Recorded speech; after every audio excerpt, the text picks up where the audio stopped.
Hello, and welcome to Come Get Your Cousins. I am Kelly France. I'm a pastor in rural Minnesota. I am committed to the work of anti-racism. I am a board member on the European Descent Lutheran Association for Racial Justice, and I will be moderating this evening's discussion.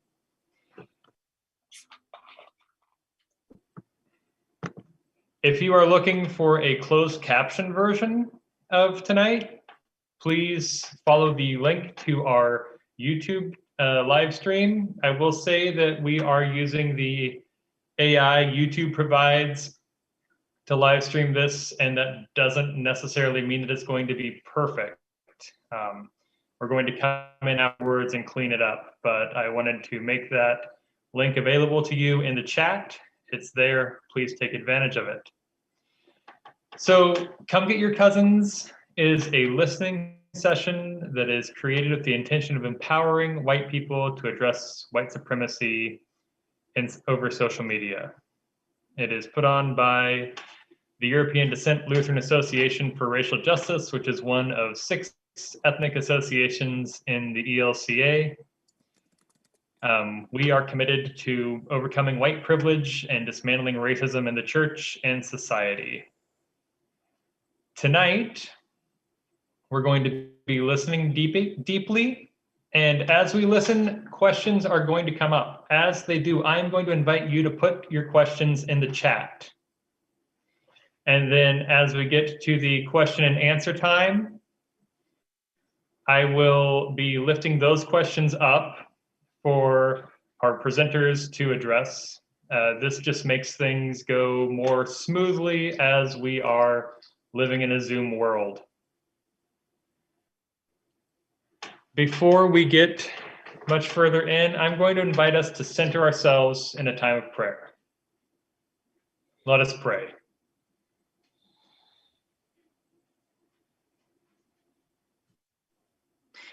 Good and gracious God, you call us to walk through creation and view all people as your beloved children.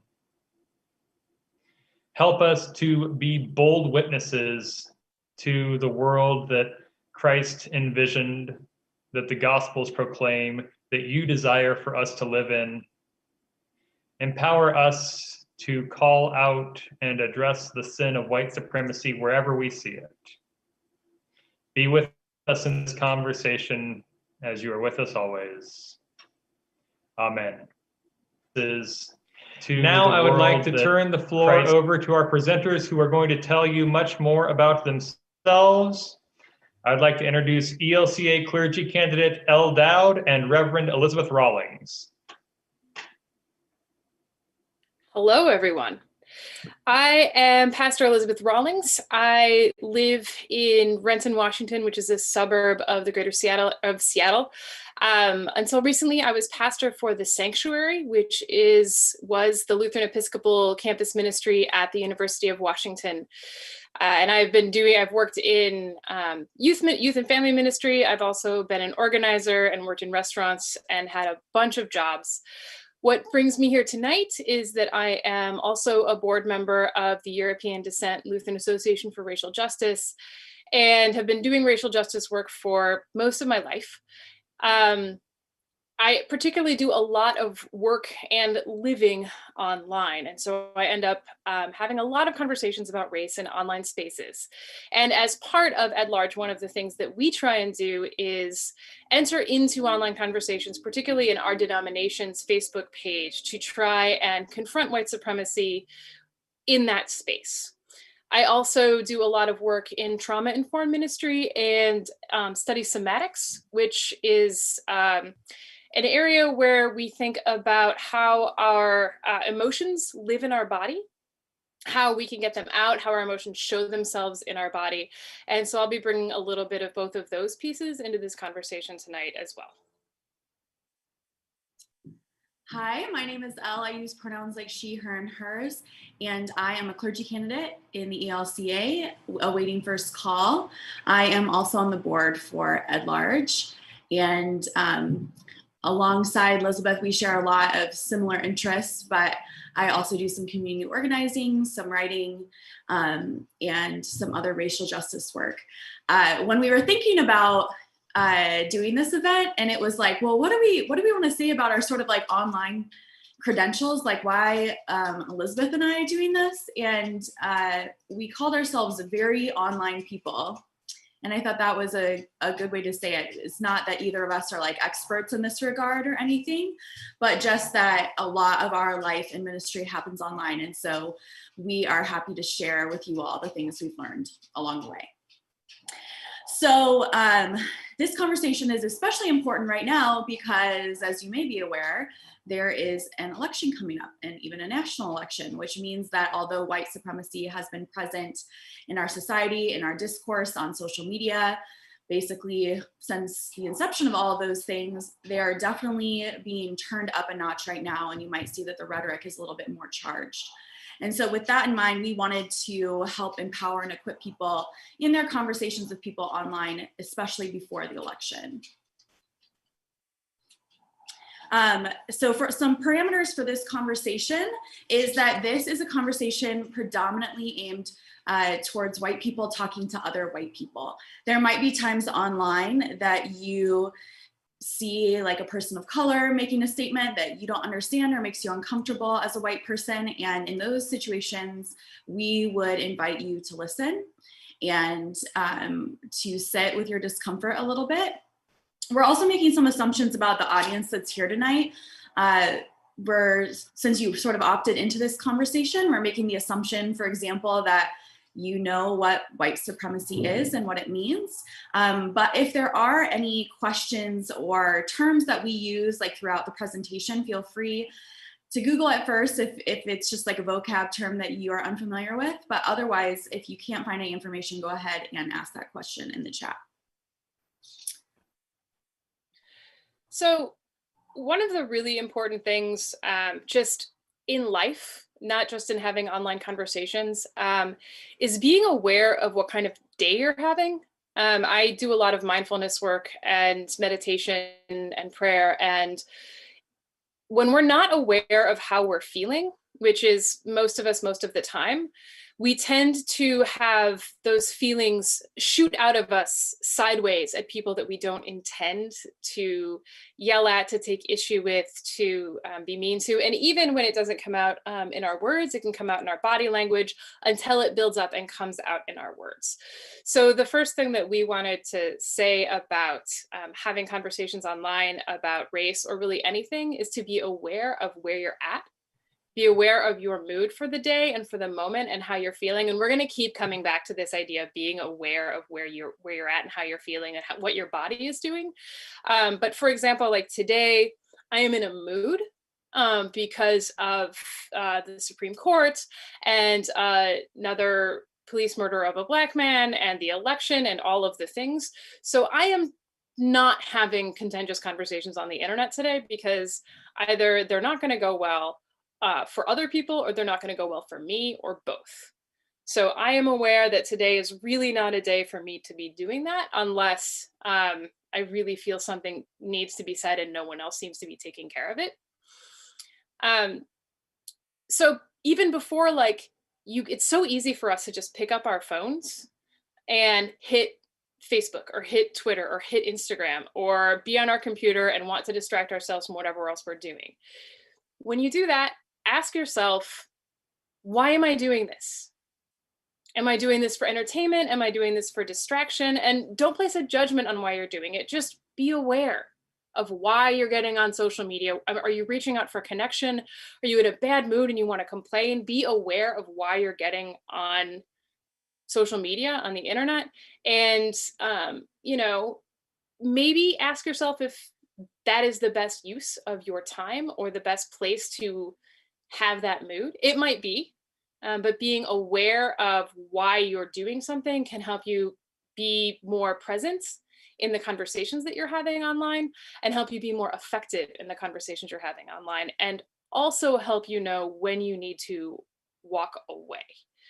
I advise people not to engage in contentious conversations on social media when you're angry, when you're stressed out. Like if your mood isn't great, the chances of social media making it better are not good.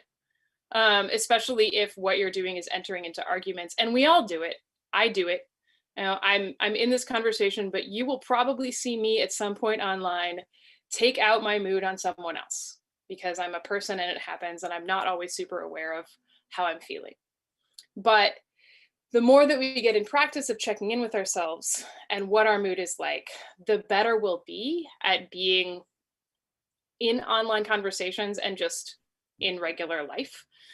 So the first two steps, I guess, are being aware of how you're feeling, what your body's doing, where you're holding tension, and then being aware of why you're online. You know, if you're online to reach out for connection, that may be at odds with having contentious conversations. If you've had a really bad day and you're online because you want to yell at people, that also might end up being problematic in having conversations. Another one of the best practices to sort of keep in mind as white people is to remember that we, many of us are like new to this work, to racial justice. Some of us aren't, some of us have been doing it for a while, but at the same time, we're all still learning, we're also growing, we're also making mistakes and learning. So it's really important to stay humble in these conversations. I think I have been this person, and I've also seen this happen a lot, where there's a white person who maybe had some sort of awakening about racial justice recently, and then they, or me, when it's been me, are just like sort of insufferable about how impatient they are with everyone else, and why can't they get this, and why can't they catch up? And the fact of the matter is we all start somewhere, and we all still have a lot to learn. So it's really important to have a posture of humility when engaging in some of these conversations. I have been this person. And one of the things that I do when I'm being mindful is I scan my body and see if I'm feeling tight anywhere, if my stomach hurts. I don't know how many of you this will make sense to. It makes sense in my brain. If you feel like all of your energy is up here, like say you were talking to somebody, you'd be leaning into them with your chest. That means that you're probably feeling a little bit aggressive.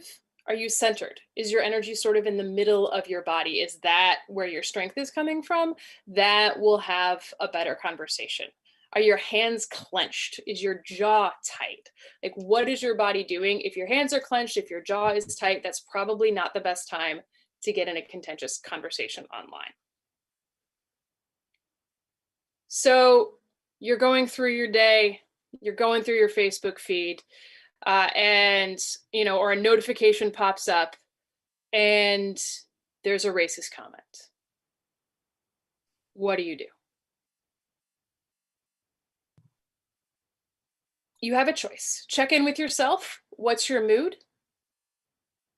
Are you going to respond because you're feeling in a position where you can have a constructive conversation, or where you feel like you can present to the community a good argument? Are you in a space where it's best that you walk away from this? Or maybe is your relationship with this person something where you need to walk away from this? Or is this a time when you can call other people in? Like, you maybe aren't in the space to deal with this, but you have a group of friends or a space you can go where you can ask people to come into this space and to have this conversation in your stead, because you aren't in a space to deal with it. If you choose to respond, the next step is, why are you responding, right? So generally speaking, there's two reasons to respond, or two sort of frameworks to have. One is, are you trying to have a conversation with this particular person and to bring this person around, or at least maybe open up their minds and their hearts to thinking differently? Or are you trying to be an example to show other people who might be in that feed or who might see it that this isn't okay, and that there's other ways to think about this issue? Those are two really different ways of approaching things. A lot of the time, we think about whether this person is a friend of a friend, someone we kind of know, somebody that we don't know at all, those levels of relationship can help us decide how we're going to respond and whether we're going to try and have a conversation to open somebody's heart, or whether we're going to try and demonstrate to other people that this isn't okay. A good example of the latter is the way that we sometimes enter in. I know that there's some people who are present tonight who are not members of the Evangelical Lutheran Church in America. Some of your denominations might also have Facebook feeds where the church posts something. And in the ELCA, when the church posts something, say, about racism, you will get a whole bunch of comments, and some of them are racist. And so one of the things that we do as EDLARJ, and some of us as anti-racist clergy do, is go into those spaces. And some of us go in with the intent to speak to somebody's heart. And some of us go in with the intent to say, this doesn't represent our church's beliefs. This doesn't represent who Jesus is. And those are two really different ways of having that conversation.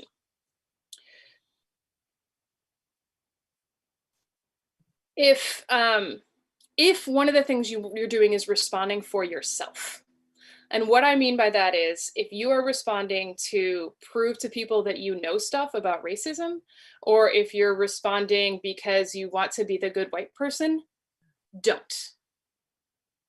Evaluate why you're responding, and if it is about you, stop.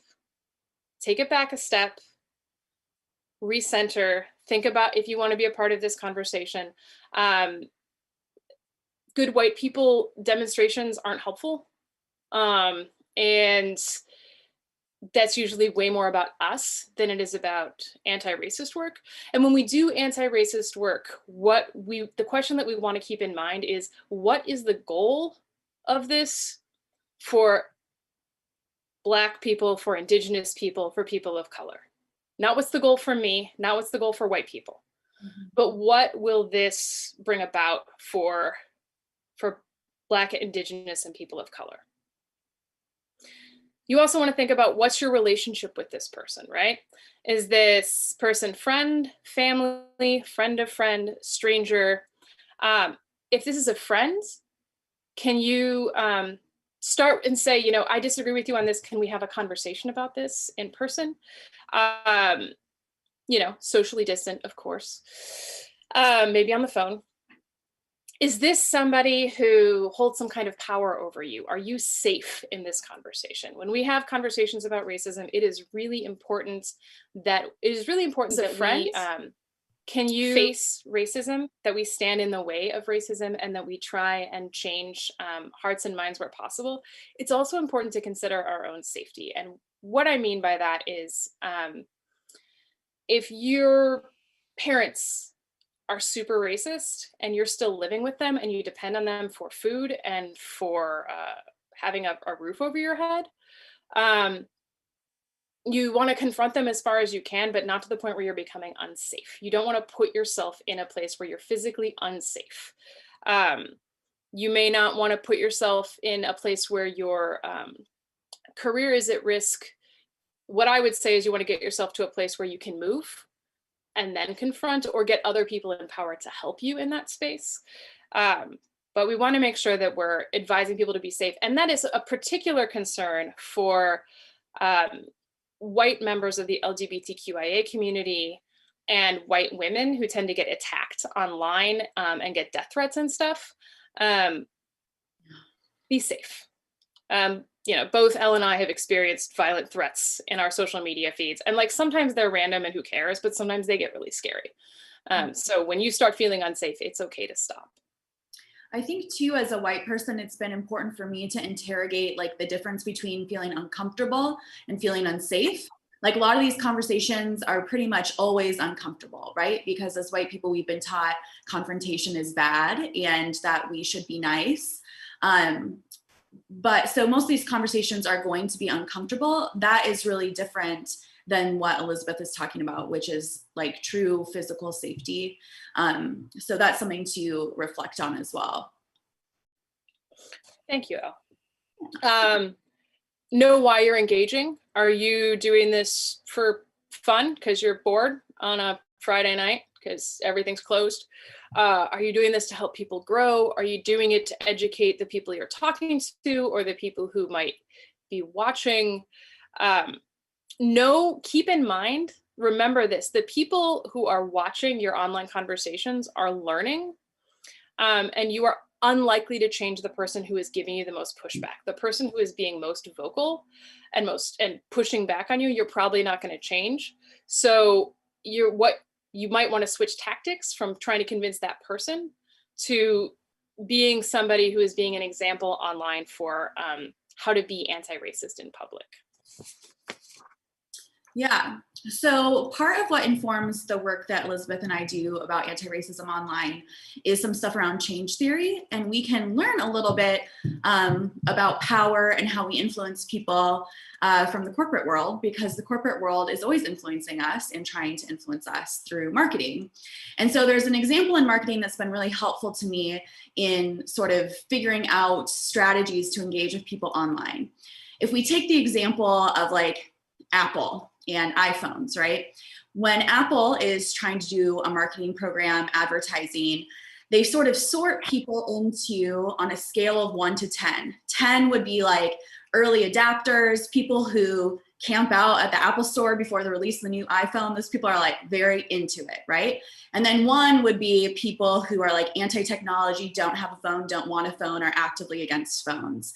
And so in the middle would be people, you know, if I were to put myself on that scale, I put myself probably like, I don't know, 6 or 7. I definitely use iPhones, I use technology. I'm usually several generations behind what the new thing is, right? So in marketing, they sort of sort people along this spectrum of where they're at. And we can do that with social issues like racism and anti-Blackness as well. We can sort of think of people who are a 10 as being like totally on board, engaged, out in the streets, committed to this as their life's work. People who are like on 1 would be sort of, you know, the KKK, neo-Nazis, like unapologetic white supremacists. But most of us are somewhere in between, right? And when we are working towards having these conversations, we can use this advice for marketing. Apple doesn't really advertise to the 10s because it's a little bit preaching to the choir. It's not the best use of resources. People who are 10s, early adapters, are already on board. They're like ready to go. They're going to do the work for you. Apple also doesn't spend a lot of energy engaging with 1s because it's an unwinnable fight. Where marketing and where we spend a lot of energy is in the sort of like 3 to 7 area. And when we are trying to move people along, we aren't trying to take a 3 to a 10 overnight. We're trying to meet the 3 where they're at to try to move them maybe to a 4. And in the future, hopefully we can move them maybe to a 5. So that's something to keep in mind too, is like your conversation is not a failure if you confront someone who's maybe like a 3 on the scale, like using racially coded language like thugs, which is pretty clearly obviously racist, but yet a little bit coded. You're probably overnight not going to turn them into, you know, this like Black Lives Matter activist or something, but you might get them to move towards 4 by having them think clearly about the implications of the things that they're saying. So one thing that's interesting about change theory, I don't know if any of you will know what the IDI is. Sorry, I'm attempting to find the screen that I have this on. There's too many things open right now. The IDI, the Intercultural Development Inventory, which isn't like a measure of how anti-racist you are, but can be a good tool to use to help you figure out where you're at in intercultural understanding and how open you are to other groups of people. It has a few different levels of intercultural understanding: denial, polarization, minimization, acceptance, and adaptation. And one of the things that the people who do this work have learned in their experience is people can move backwards as much as they can move forwards, especially when confronted with things that are really hard to internalize or really hard to deal with. So if you're in an online conversation with somebody about racial justice or any contentious issue, and you feel them moving backwards or digging their feet in, that's a really good time to walk away. Because wherever the conversation's going is pushing them further into the space that they were in, and isn't going to be effective, at least if you're still having the conversation with them. So you can walk away, or you can turn that conversation into a demonstrative conversation with the people who are watching, just to say, you know, I see this is getting to be really hard for you. I see that you're digging in right now. I just want to be clear that this statement that you made isn't okay, and that it's racist. And then just leave the conversation when somebody starts really digging their feet in, because you're not going to be effective anymore.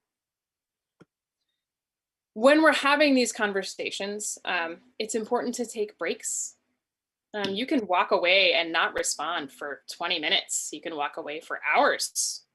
Sometimes you can walk away and realize you don't want to be a part of the conversation anymore. Drink water. Breathe. A lot of times when we get in really contentious conversations, one of the things that we do is we stop breathing. And when we stop breathing, that puts us into a further state of anxiety. But also, an important thing to know is when we breathe in and out for equal beats, that can also take us up into anxiety. So if you feel yourself getting tense, one thing you can do is breathe in for 3 counts and then breathe out for a longer period of time. So like in for 3 and out for 9. And that will help calm your body down. But also, if you're getting anxious, you can walk away. Check in, like one thing, my roommate knows when I'm getting really antsy in an online conversation and will take my phone away from me. Have roommates like that, have partners like that, have spouses like that who can say to you, hey, I don't think this is helpful for you anymore. Check in with yourself and check in with how you're doing. That's a really important thing to keep doing, because once we start getting really anxious and really stressed about something or really angry, it's going to go from a conversation into an argument, and it's going to stop being useful or constructive for the people who are involved. And it's also going to like maybe keep you from sleeping. You know, this has happened to me before where I've gotten in a contentious online conversation and I can't let it go. And it keeps going after I get off the computer, and it keeps going while I'm lying in bed, and it keeps going the next morning. And I am allowing this person in this conversation to live rent-free in my head for a very long period of time, and it's completely unnecessary. So if you start getting worked up, you can walk away. Now to a little bit more of specifics. We're also going to put up in a little bit some examples of things that we've seen online and how to respond to them. Well, depending on how much time we have, we'll go over a few. One of the places I always start is with curiosity and compassion. I find curiosity to be a really helpful starting place, to be curious about how they're feeling, to be curious about what they heard, to be curious about why they reacted that way. Another tool I use is talking about the difference between intent and impact. And so I will say something like, I don't know if this was your intent with this statement, but this was the impact this statement had on me and has on people of color. Because I mean, I find that a lot of times people don't understand that what they're saying is really hurtful and harmful. And if you can draw that to their attention, that might be a good place to start. And that's another way of reflecting back to people what you've heard that sounds a little less accusatory. And one of the things that we do as white people, and you all know this, is the second somebody calls a white person racist, they shut down. We are so scared of being called racist that we can't, and we shut down or we get really defensive. So if we can reflect back to somebody what they said in the, you know, what I hear you saying is this, or this may not have been your intent, but this was the impact of the statement that you made, that can help open somebody up to a place where they can hear better than coming at them with like harsh statement about what they just said. If your intent is to change somebody's mind and to move their heart. You can also just come at somebody and say, that's racist. And just let everybody, if your intent is not to open up that person's heart, but to communicate to people watching that conversation that that's racist, go ahead, say that's racist. We need to call out racism wherever we see it. If your intent is to try and move the conversation forward with somebody and open up their hearts because it's somebody you know or somebody you think you can move, then you might want to start at a different place.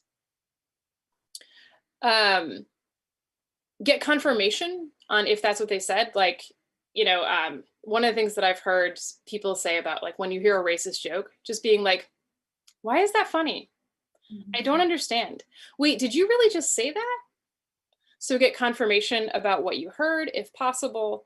Give another point of view on what's happening. Like, okay, well, you were saying this, but this is how I see this. And I'm wondering if you can, you know, respond to that. A lot of we want to argue in facts. We want to share with people facts and articles. And sometimes that works. And sometimes people just give, you know, we live in a fact-free world where people will share stuff from websites that are claim to be news but are fact-free. So if we can try and get at the heart of the matter, if it's somebody you know, try and find shared values. If you know, like, I'm thinking about the Beatitudes because that's the lessons for this week. So, you know the Beatitudes, right? You know how they talk about, you know, blessed be the meek and blessed be the hungry. And Jesus specifically blessed those people. So sometimes we specifically talk about how certain people's lives matter, like find a place where you have something in common, a common value or a common language, and try and start from there. If I'm in a more public online space, like as opposed to my own profile or my own page, but if I'm responding to like something on the ELCA page, but frequently you get in there and you see like a plethora of comments that you could respond to, right? And you can make that choice, and sometimes it's good to do that. Other times, another option is to go into those spaces and comment like an alternative, like to affirm the sort of principle of racial justice and to model with your own comment a response that's appropriate, as opposed to like the racist and inappropriate ones that are also in the comment thread. I'll say also that in our own online spaces, like your own Facebook profile, it's okay to have boundaries. Something that I wish I had gotten clear on sooner was where my boundaries and lines are for the spaces that I am in charge of, right? And I have started to think about my Facebook page as like my own living room.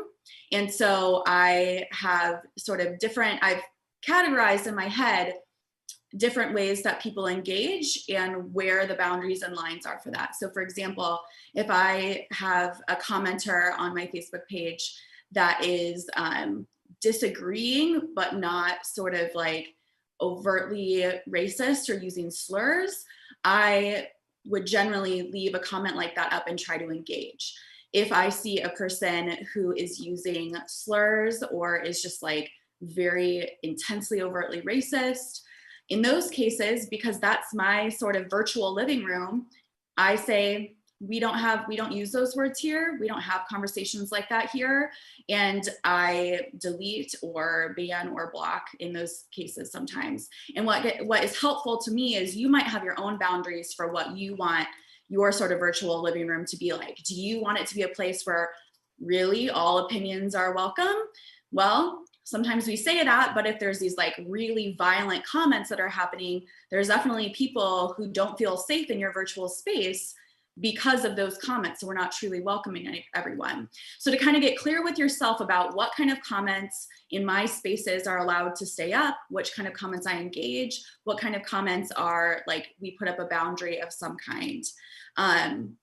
And another way that we can engage, particularly, I think this is helpful in some of those more public online spaces like the ELCA Facebook page or other sort of like whatever your denomination's sort of like official church page is to utilize some of those caucus groups. If you have like an anti-racism congregational group or Facebook group that you're a part of, to help workshop with each other what would be like the most helpful way to engage and to ask other people for help. So some things to avoid would be ad hominem attacks. Any attacks that are like attacking a person as opposed to ideas devolve really quickly. It might be pretty true that that person is very racist. And in fact, actually all of us have internalized racist ideas. But like calling them an idiot or whatever, even if they're acting maybe like one, is probably not going to move the conversation forward. So we want to work on dismantling ideas. People can still get pretty defensive when you dismantle ideas that are like very close to their heart because it feels like a part of their identity. And so that's why they might still react as if it's an attack, even if you are dismantling ideas, not attacking people's personhood. But it is important to sort of make sure that you're being intentional about that. Another thing to avoid is to avoid giving too much of a platform to some of the really harmful racist and fascist talking points. So for example, I have stopped repeating, sharing sort of things that are like, use like a racist phrase like, oh, all lives matter, and then kind of like address it, because our brains, the way that they work is that if you repeat an idea enough, it becomes sort of true to people. And in fact, we can address those same issues without repeating the problematic phrase. So the more that we can sort of dismantle the idea without repeating the harm, it can help, it does more of a help for, it's more helpful for the people who are like reading, and it doesn't get into people's brains as like a somehow like valid phrase or opinion to hold. So we're about to go into some examples, but first Elizabeth is gonna give us one more tip about how to check in with them ourselves. And also one thing I want to say is attacking people's spelling isn't helpful. Like a lot of time, or grammar, a lot of times in comments on the internet, people will misspell things or they'll use poor grammar. It's not helpful. It puts people on the defensive. It might be funny for us, but it's also kind of elitist and against the work that we want to be doing. I don't know, they might be mistyping, they might be using voice to type because they can't type. Like there's a whole bunch of reasons that people may misspell or use different spelling or different grammar than we tend to use. But critiquing people's spelling and grammar just doesn't advance any kind of conversation. It just helps us to feel superior, which isn't the intent of our conversations. And just again, make sure that you're checking in with yourself, how to back away from conversations, when to back away and how to back away. If the conversation feels like it's just going around in circles, you can be done. If somebody is getting really defensive, you can be done. If somebody's getting insulting, you can be done. If it's no longer productive, you can be done. At any point, you get to walk away from an internet conversation. You don't have to have the last word. I know that's really hard for a lot of us. I know it's really hard for me and something I've been working on for like a year now. And if you are feeling that overdriving urge to get the last word and you live with another human, hand that human your phone and walk away from it. Hand that human your internet and walk away from it. I find my dog is not as helpful in this manner because she gets distracted easily. But it is really important that we confront racism online. It's only so useful, especially when somebody is repeating harmful ideas or just being argumentative. A lot of the rhetoric around race, like the point from a lot of people on the right, especially alt-right folk, is to get you into useless conversations, is to waste your time, is to get you angry. They're not convincible, they just want to have an argument. So when you feel that happening, walk away or pass it off to somebody else. Yeah. So I'm going to attempt to do a screen share here. The examples we'll be showing will be examples that, mostly examples that we just pulled from the comments on our denomination's Facebook page. Those are, A, they're really public, but B, it was a lot easier to go to one of those than to like go through all of either of our Facebook posts. And so we chose examples of derailing, and other ways that we can talk back, and other things that people frequently say when we're in conversations about race and racism online. We'll see how this works. I'm not a professional Zoomer here. While Elizabeth is figuring that out, I will just also say that I know we have emphasized a lot that it's okay to walk away, and it is, and it's good. And also, obviously, to keep in mind that people of color don't get to really walk away from these conversations, that there are no spaces for them. And so the more that we can be supportive and try to work to create those spaces or to support those spaces is really good. And it's not hopeless. I have had so many people in my life that maybe not in the moment, but like a couple years later came back in my inbox and was like, you know, I really disagreed with you when you first started talking about accountability for police violence or the racism in our schools or whatever issue. I really disagreed with you when you started talking about this, but now I think you're right, and I want to know how to learn more. So even though like we're obviously talking a lot about how it can be really hopeless and it's okay to walk away and have boundaries, know that there are people who are watching who are having their opinions formed, and even sometimes the people struggling with you will come back around later, particularly if they have a relationship with you. I totally had something to say about that, and it just completely flew out of my brain. So we'll see if it comes back. And yeah, to reiterate what I was saying, I focus a lot on walking away because I work a lot on boundaries with people and find that a lot of people have really bad boundaries and don't know when to walk away. So I have a tendency to emphasize, maybe to the point of overemphasis, the importance of having boundaries in life and in conversations. But it is very important that we make an effort to have these conversations. It's very important that we confront racism in online spaces, and to know our own boundaries and our own capacity to have those conversations effectively, and to know when things aren't effective anymore, or we're just too amped up. And also, you know, you can think about it as like, if this isn't something that you do regularly, you can just try it. You know, try a little bit at a time. Try confronting one thing, and then maybe keep going the next time. Just keep going. Because as I was saying, like, if you're uncomfortable, keep being uncomfortable. Racial justice work is uncomfortable.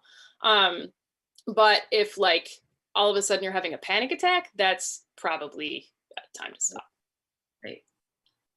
Okay, trying to share. Yes. So this is. Are you seeing my whole PowerPoint or my whole screen here? I am seeing your whole screen. Okay. Trying to figure out how to do this. Sorry, I apologize. View. There we go. It's a window. Come on. Okay. Well, I'm just not going to keep playing with this, and you're just going to see my whole screen, and that's what's happening now. So this was under these comments. Most of these comments come from being underneath a ELCA declaration on anti-racism. Is that where we got it from, Elle? Yeah. Mm-hmm. So this first one, I don't agree with the wording. There are other wording that have been used. Yeah. So this is a pretty common derailing technique that relies on tone policing, which is a way to avoid the substance of what's being talked about, the content, by criticizing, the words that are being used. this is huge. This is a huge part of white culture, is this sort of like elevation of a really thin understanding of niceness or civility or politeness over the important things like the lives and thriving of our siblings of color.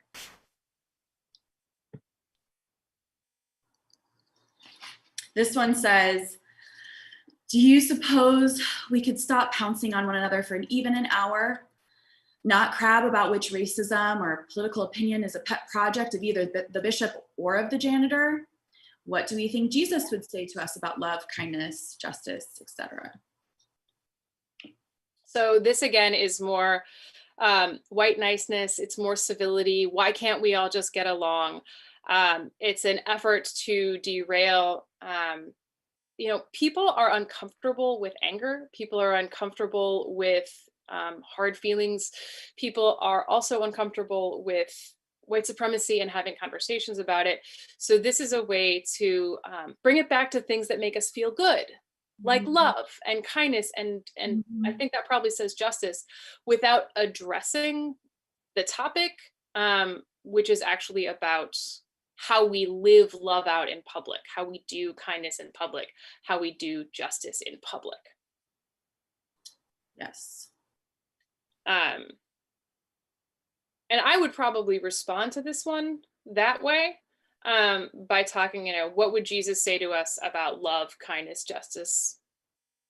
Talk about doing justice in public and doing love in public, and how this isn't pouncing on anyone. Yeah, I would definitely say that I agree that love is really important, and that sometimes the loving thing is to tell the truth, and that like love is not just like sort of sentimentality and pretending things are okay when they're not, but love is honest, and that's how relationships get built.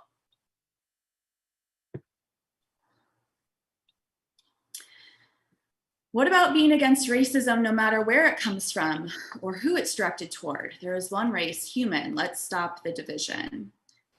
So this is a good example of something you might see a lot, that like this is another one that I would consider engaging, which is focusing on a minimization of difference. One thing that like I grew up, I was born in the late 80s. And so when I grew up, we were taught that we should treat everyone the same, and we should sort of be colorblind and sort of act as if we don't notice the differences in people's identities or in people's experiences. And so that's one of those things that sounds nice in practice, minimizing the differences between people, but it actually ends up serving to erase people's experiences, and it doesn't get to the heart of the matter. And so this is another common tactic that you will see white people who are feeling defensive use, is a minimization of difference. And it's also a mild version of another common tactic, which is, what about racism against white people? Which is a really common thing that people tend to throw out, and was very present in this conversation feed. And so when people start talking about that, we can talk about, I'm still actually really trying to find a really good response to this, because I tend to talk about how racism is power and privilege. But that only works sometimes. Elle, have you found a good way to respond to the what about anti-white racism? Yeah, I think the power and privilege thing is worthwhile. I tend to not use some of that exact wording because it feels like words that those of us who are already on board use, but other people don't. So I try to basically say the same sort of thing, to be like, yeah, there might be individual people of color who are unkind or have, ideas to individual white people, but that's actually not what we're talking about here. We're talking about behavior that contributes to systems on the system and institutional level. And that has to do with who's being harmed and who has the power to harm. So it's it's really what you're talking about, but I guess my tip would be, not just like to try to use less of the sort of sound bitey words about it. I don't know. Our next example, I condemn Black Lives Matter and white supremacists. Why is the church only for one group? And this is something that a lot of you may be seeing on Facebook, is all of these comments about condemning Black Lives Matter being socialist, wanting to destroy the nuclear family, wanting to kill all of the babies. There's maybe they're aliens. I don't even fully know all of the BLM conspiracy theories out there. But there are a ton of right-wing videos and blog posts about Black Lives Matter being fill in the blank about your horrible thing. This is something you're seeing a lot of. And also, especially if you're a pastor and you're getting this a lot, I would encourage you to at least take like a few steps into some of these videos or blog posts, just so you know what people are talking about and where they're coming from, and like why this is coming up all over the place, seemingly all of a sudden. It's been around for a few months now. And then ask, like to this particular person, what is it that you condemn about Black Lives Matter? Can you please give me specifics? Have you been to their website? Here it is. Can you, take a look at their platform and come back and let me know? And also, help to address the false equivalency there between Black Lives Matter and white supremacy. Yes. Yeah, this is a good example of false equivalency, which is setting up two sort of things that are not equal and saying they're the same thing. Oh, Black Lives Matter they're like Black terrorists, these instead of, and so they're just like white supremacists, but they're Black. And it's like, that is not true for many, many reasons. And Elizabeth's tactics are really great there to ask for more specifics about what it is exactly that they say that they're condemn. And one of the things that happened in this thread that made me have to stop reading this thread is somebody posted a quote from Martin Luther King about Black supremacy, which is also another really common derailing tactic, using the words of Dr. King in particular, but of a wide variety of Black, Indigenous, and people of color to support the people's own racism. And in that case, it can be helpful to have a deeper knowledge of their writings and be able to get to the heart of what they were actually saying, and talk about quotes being misused, what's at the heart of the quote, why you're using that quote for this, and get to the heart of the matter and the misuse of people like Dr. King.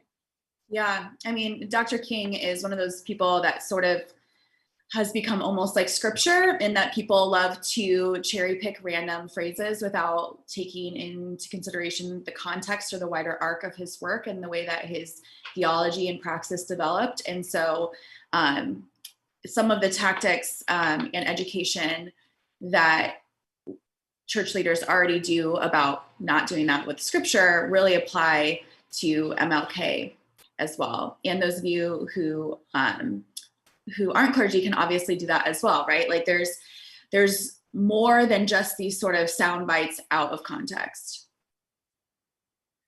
The next slide has two examples, but they're a similar kind of thing. ELCA needs to condemn abortion. Mm-hmm. And where is your compassion for the 30 police officers injured? These are similar because they're both red herrings.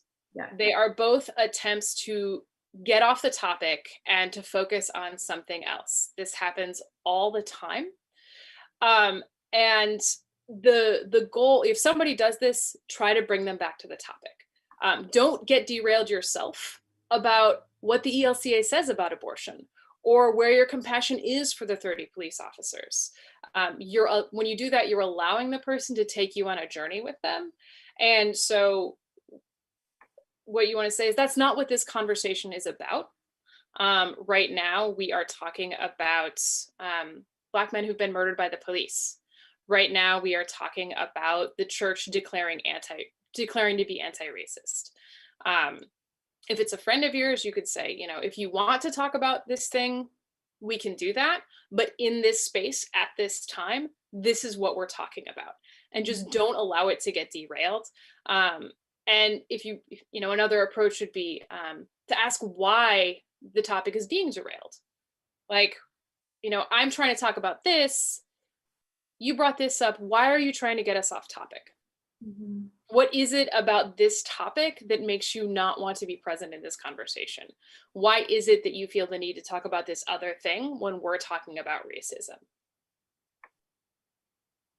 Absolutely. I'm gonna stop screen sharing with you all right now because I clearly don't know how to do it. And also we're done with that, so. Yes, so I think we're gonna go into a few questions. And so we'll turn it over to Kelly for that. Oh wait, before we get into the questions, I do want to say we got a lot of questions, and I sent this out in the email, but in case you didn't read the email, because I know we don't always read all of our emails, some of the questions we got were really off topic, and we only have a certain amount of time, but they were also really good questions. So we got quite a few questions about beginning the anti-racist journey in your congregation or in your community and how we can do that. So we're going to try to gather some clergy and community leaders from the area to come together and have conversation about how to do things in how to start. So I'm getting distracted by my messages. How to have conversations and start conversations in your community about having anti-racist groups, having anti-racist conversations. And we'll try to have a pretty good cross-section of people, because I know there's people who are in more rural areas or more areas that are deeply persistently white who want to have those conversations. And it's really different starting there than it is in Seattle. My advice would not be as useful. It says that we have 4 minutes left. So we're gonna do some questions for those of you that want to stay on. We had blocked out some extra time for that. So hopefully you will stay with us. And this is being recorded, so that will also be an option if you need to leave. Yes, thank you, Elizabeth and Elle, for sharing. And as Elizabeth was saying, if you need to leave, we appreciate your time being here. Otherwise, for the next 30-ish minutes, we're going to dive into some questions. If you have a question, please feel free to put that in the chat, and I will be lifting that up. We are going to start, I believe this one's addressed to Elle, how do you navigate risking friendships by speaking unpleasant truths? Yeah, so this is a tough one, right? So I have lost relationships because of my anti-racist work.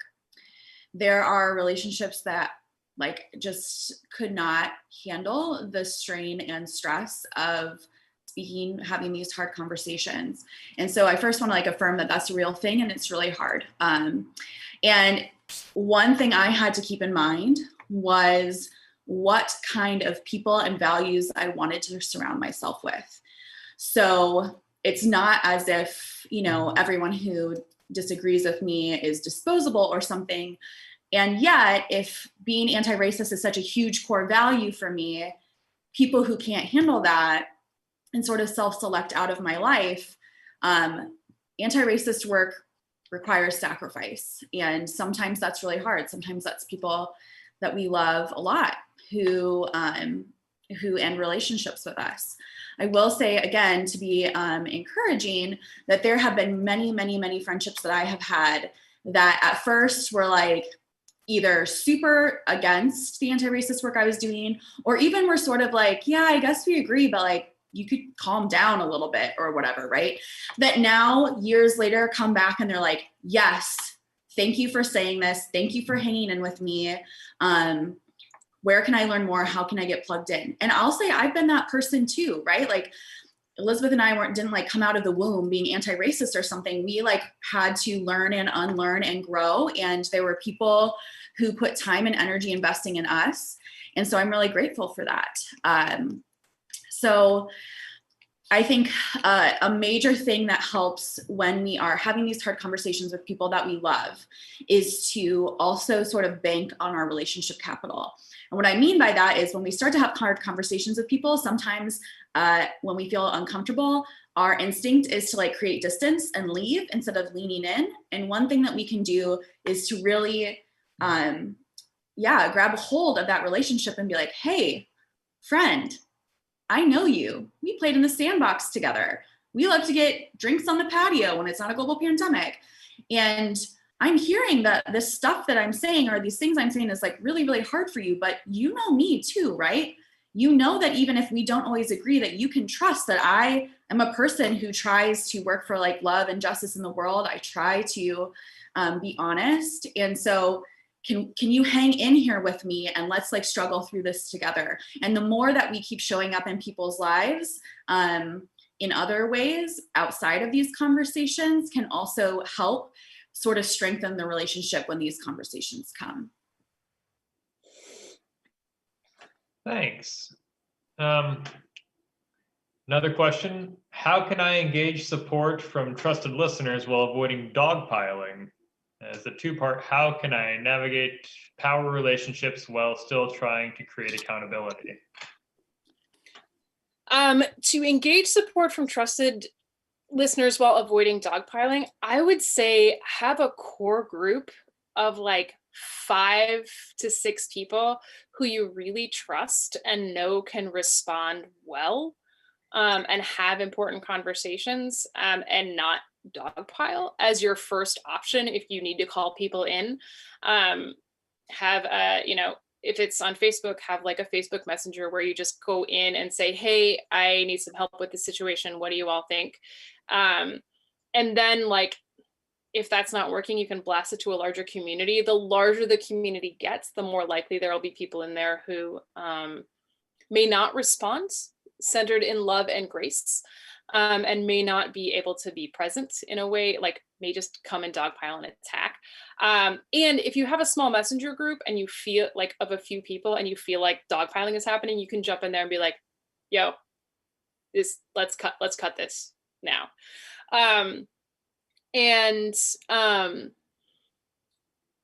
Navigating power relationships while still trying to create accountability. This can be really hard.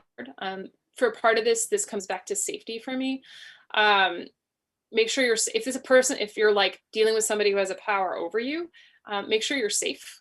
And what we were saying before, not comfortable, but that there's not going to be any violence inflicted on you. This is hard for me because I am usually a person who speaks out and says, pastors, we need to be willing to risk our jobs. And I fully believe that. And I also fully believe that for some of us who are leaders in the church or even in our own workplaces, it is easier for us to get new jobs than others.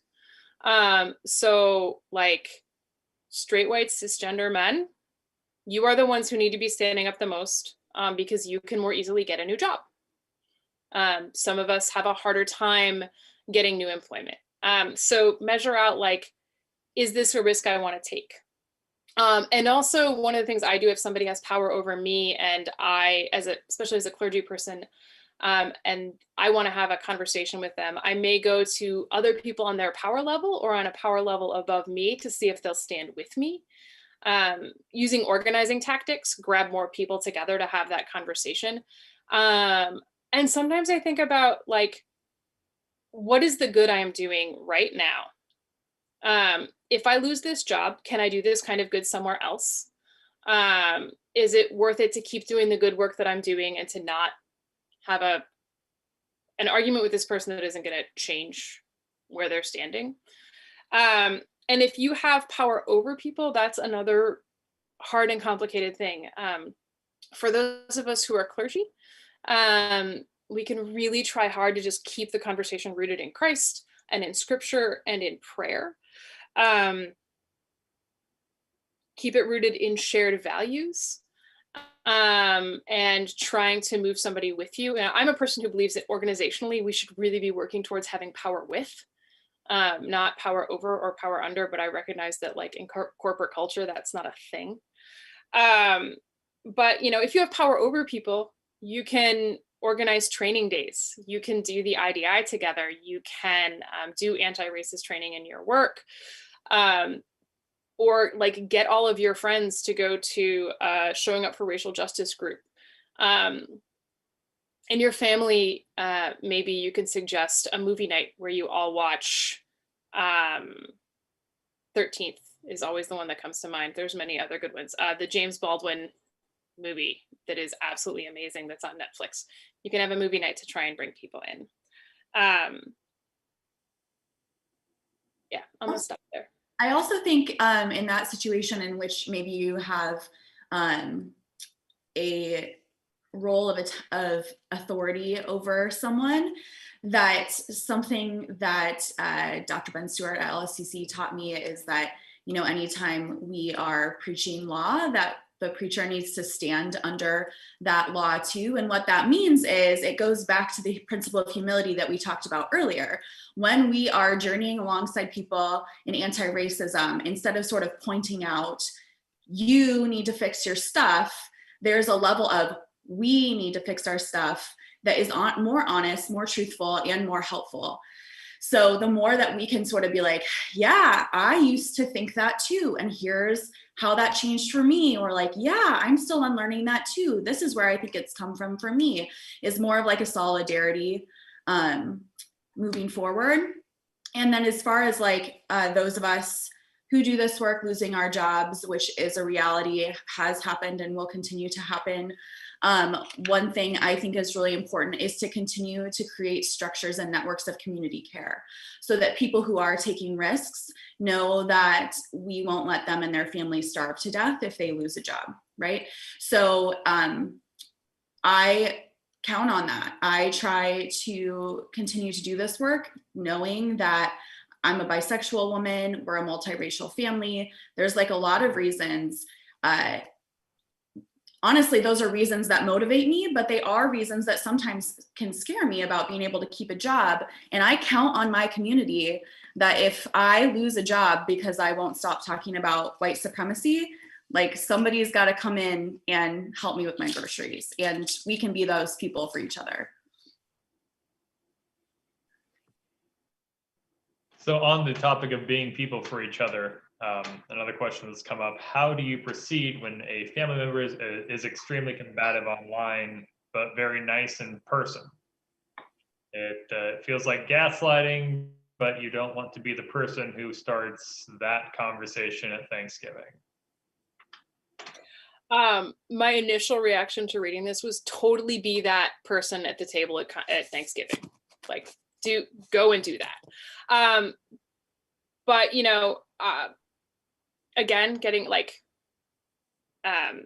make sure that you feel safe in this space, that it's not like you're going to get kicked out of the house if you do this at Thanksgiving, unless you have somewhere else to live, in which case, get kicked out of the house, go home, have pizza. But have the conversation. It may be hard. It may be really uncomfortable, but have the conversation. Try, if you feel safe doing it, try and have the conversation one-on-one, and start with how those online conversations are making you feel.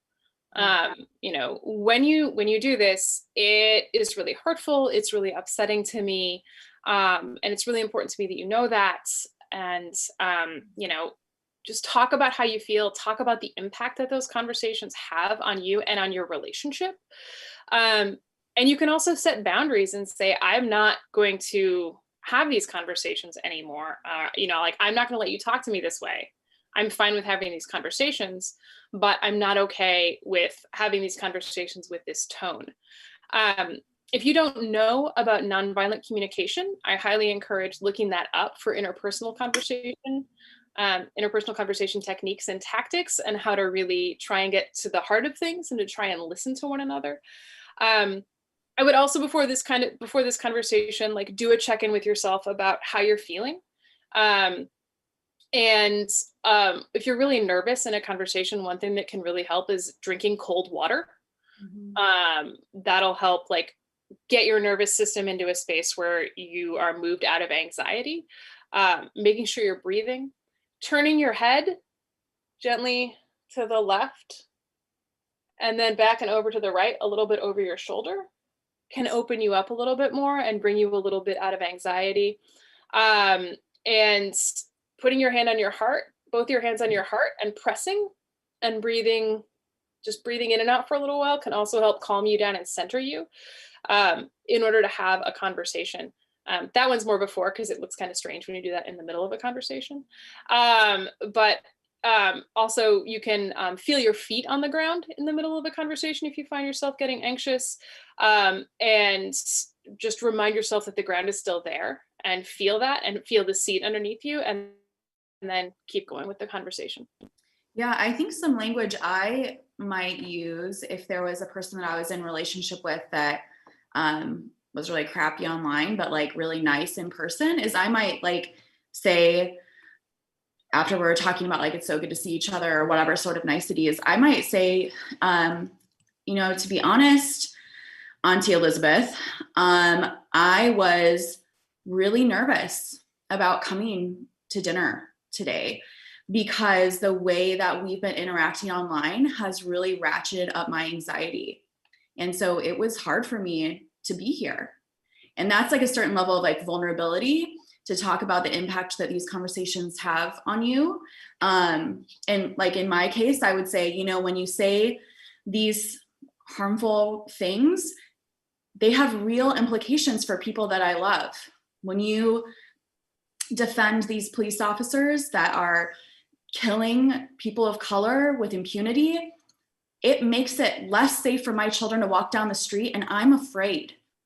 Make it about you, cash in on the relationship, make it about like your feelings, the way it's affecting your relationship, and the impact that it's having on you and the relationship. It's really hard. That's why those grounding techniques that Elizabeth shared are so important. So another question, and if you have questions, please feel free to put them in the chat.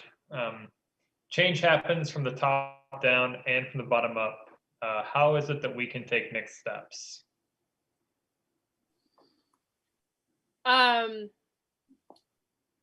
You can become a partner with EDLARJ. This is my little commercial space. We have a lot of opportunities to techniques that to Elizabeth learn. shared are so important.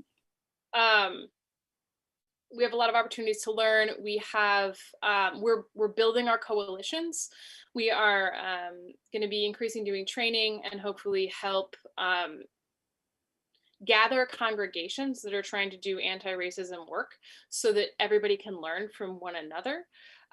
But you can also start a small group in your congregation, find a few other people who want to, or in your community, who want to do anti-racism work. You can offer a book study, you can offer a movie night and see who shows up.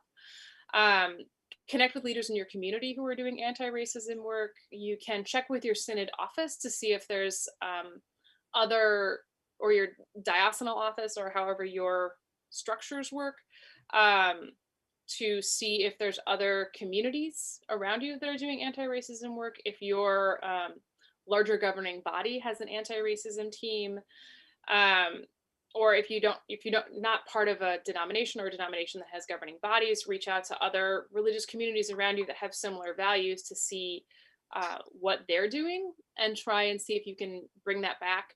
You can also join groups, if there's one in your area, like Showing Up for Racial Justice or SURGE, and learn about how they do their work and learn from them, and then bring some of that back into your congregation. Those are some things.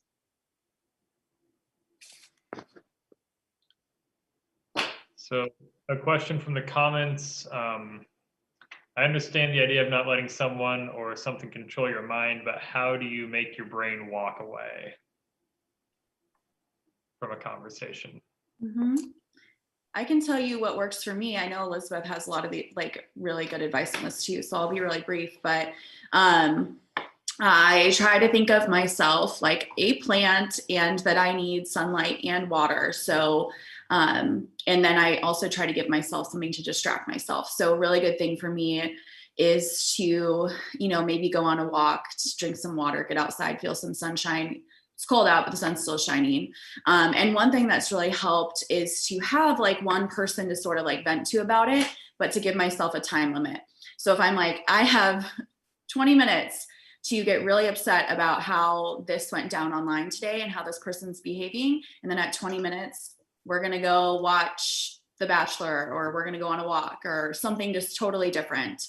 And that has worked for me, because I think there is something about needing to feel those feelings and be cathartic and get them out. And then there does become a point, for me at least, that it's almost this like addiction spiral where it's like I'm like chasing the chaos a little bit. And so disrupting that with something active, good for my body, or something just like mindless and silly helps a lot. So, in nature, right, when animals get stressed out, or when humans used to get stressed out, we got to like run away from something, right? Like we got to like get out that physicality. We got to move through our stress response, or when a deer freezes, after the threat is gone, they get up and they move out that stress response. So one of the first things to do, we're sitting at a computer, we're getting stressed out, we're getting upset.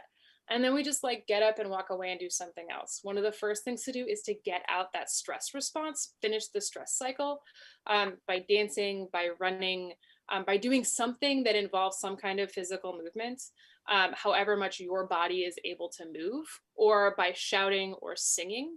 But if you have a body that can move physically, find a way to move that energy out of your body and to complete the stress cycle.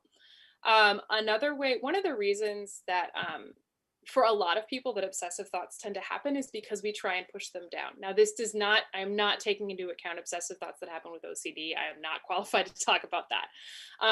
Just the cycles that we get in our mind often happen because we're trying to push them away. Mm-hmm. And so one technique that you can use is just saying, it's okay to be angry about this. Yeah. It's okay that this is stressing me out. It's okay that this person got to me. Because like what we're trying to do is be like, I'm not going to let this person get to me, but they got to you. So it's okay to let this person get to me. It's okay to be upset about this, and just let yourself feel those feelings for a while. Like I was saying, let yourself sit with those feelings.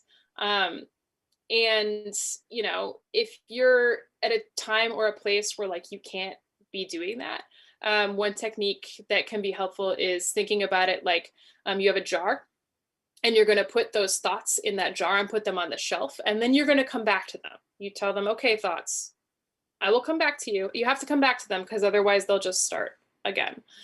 But complete the stress response, allow yourself to feel your feelings, express yourself. If you journal, if you do music, get that out and move on. Now, if it really doesn't stop, if it's like becoming a problem for you, and like it's okay to make an appointment with a therapist once or twice, to be like, I keep getting in these arguments and I keep letting them live in my brain, and I need some techniques to get rid of them. Like for some people, therapy is a long-term commitment. For some people, you can just go in and be like, hey, I need help with this one thing.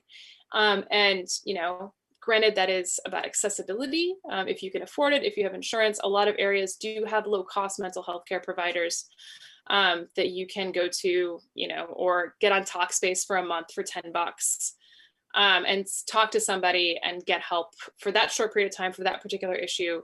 And they can give you really good techniques to help you get your brain out of this cycle. So another question from the comments, they're right, in the ELCA, there is a tension between being congregational anti-racism should be done by the congregation exclusively, and synodical bishops and the bishop staff and synod council should be doing anti-racism work. Do the two of you have any observation or experience delving with that tension? Yeah, what I would say is that racism exists on every level, and so anti-racism has to exist on every level too. So racism exists in sort of like in between, you know, interpersonal, on the personal individual level. It exists in congregations, it exists synodically, it exists at churchwide. And so just like we already have to work together on anything else, this is another thing that it's important for at each level for there to be groups that are working, and then to discern the times that we can work together. But one thing I would say is like, I wouldn't be like, oh, well, here's a Senate anti-racism team. They can handle that. I guess I'll like share it out to my congregation if there's an event or something, but we won't really do anything here. I really feel like it needs to happen at each of the levels of our church expression. And one of the things that we're doing as an organization with EDLARJ is trying to help hold the church accountable for the commitments that they have made, and trying to use what power and influence we have to get the Council of Bishops to do anti-racism training together, and to bring that back into their synod offices, to get them to do the IDI together. One of the things that often happens is people think that they're further ahead on racial justice work than they are, and so they don't need to do it. Mm-hmm. And so getting people to be like, oh, I am not as advanced as I thought I was, can sometimes be really helpful. Finding resources to help people do that work. But, you know, sometimes like people don't want to do it. And so if you just vote them out, like if a bishop is just refusing, vote them out. Like, and, you know, start your own, like, I don't want to say that my bishop is refusing, because I've worked with awesome bishops, but we also in our synod started our own racial justice team without asking the synod about it, and then went to the synod and told them we had done that and we wanted money. Mm-hmm. And they were totally fine with it. But you can sort of subvert as well. I've seen that at a lot of synod assemblies where there's elections, that there is frequently people like in the synod will, like, individual pastors or lay people, deacons or other leaders will get organized to be like, we are going to make sure that every single bishop candidate during this election answers a question about their plan around anti-racism and accountability. So I think there's like a lot of ways, like Elizabeth said, to hold the church accountable to the things that we already profess as our values, but we so often don't live into. A follow-up to that, and you've touched on it briefly, but as an organization, I believe is what Trudy is getting at. Have you experienced pushback from bishops and synod leadership in anti-racism work? I have definitely been told to be nicer to white people, and that I will never get a job if I don't start being nicer to white people. So I think that's a thing that happens. I think it happens frequently throughout candidacy. And that's a time when leaders are really vulnerable. And many of us choose the strategy of sort of just keeping our heads down to get through. And I chose not to choose that strategy. And I don't blame anyone for like the way they've navigated that. But my thought was that just like anything else, anti-racist work is like a muscle, and it atrophies if you don't use it. And if I spent 4 years in candidacy as a coward and I didn't do this work, then how in the world would I expect to be a leader in this church or get into a congregation and be able to be like sort of randomly just like know how to be courageous when I had spent all this time basically training myself to sit down and shut up? So yes, me personally, and I will speak on behalf of many, many, many unnamed people who have gone through the candidacy process, who have gone through our seminaries, who have received pretty major pushback that basically amounts to the sort of, why can't we just get along, minimization, prioritizing white niceness stuff. Yeah, I don't, if that question was like about the organization, I can't speak for whether EDLARJ has received pushback from bishops. I'm not privy to those conversations. Personally, not to my face. Here in the Northwest Washington Synod, I have a really great relationship with my bishop and all of the bishops that I have had. I know that it makes it harder for me to get a call to do racial justice work. I know that there are some synods where leadership is not willing to do racial justice work. I know that there are other synods where people are super excited about it and really into it and really trying hard. And, I hope that over time that changes, but it has to come from both church-wide, trying to institute anti-racism work at the synod level, and also from congregations, individuals pushing their congregations to do more anti-racist work that then filters up to the leadership. So it has to come from both directions in order to do good stuff.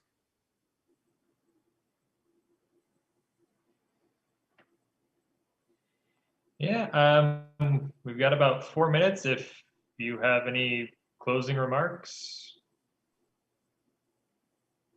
I think my closing remarks would be that this is, unfortunately, talking as a white person to other white people online about white supremacy is one of those things that there's not a roadmap for, that each situation is different, each conversation is different.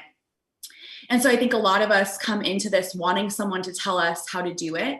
And I hope that we've given a couple, best practices or whatever that can help guide you.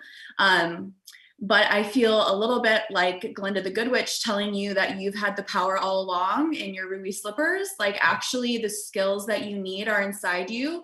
You have your relationships, you have your prayer life, you have scripture in our tradition.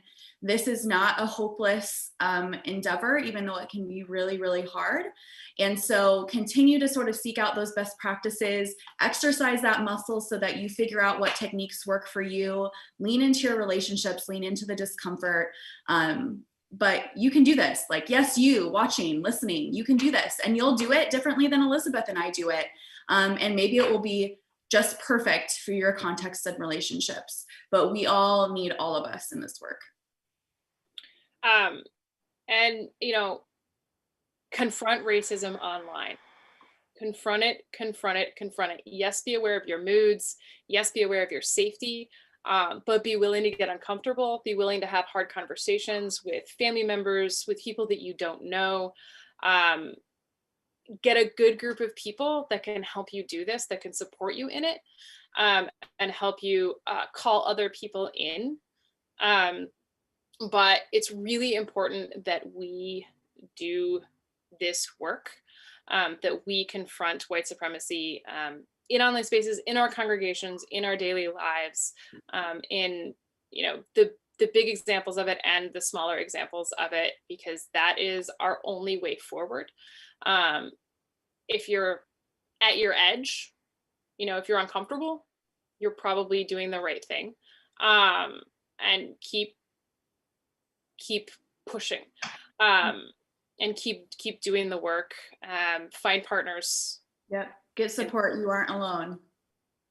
There's orgs, there's people that we can support each other.